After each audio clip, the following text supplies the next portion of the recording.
戰澳門。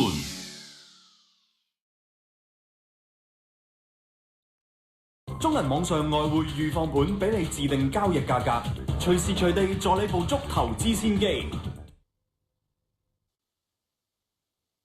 中國銀行提提你，而家時間係晚上6:59。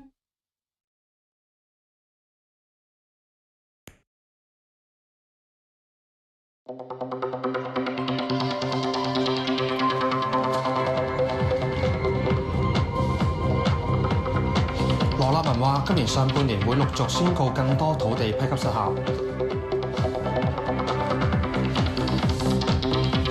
塔石年宵今日開始，有檔主期望天氣轉好，帶動生意。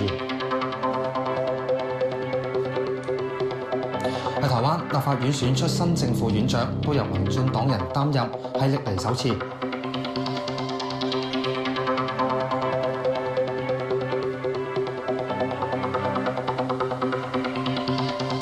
各位，運輸公務司司長羅立文透露，今年上半年肯定會陸續宣告更多土地批給失效。多幅未完成利用土地相繼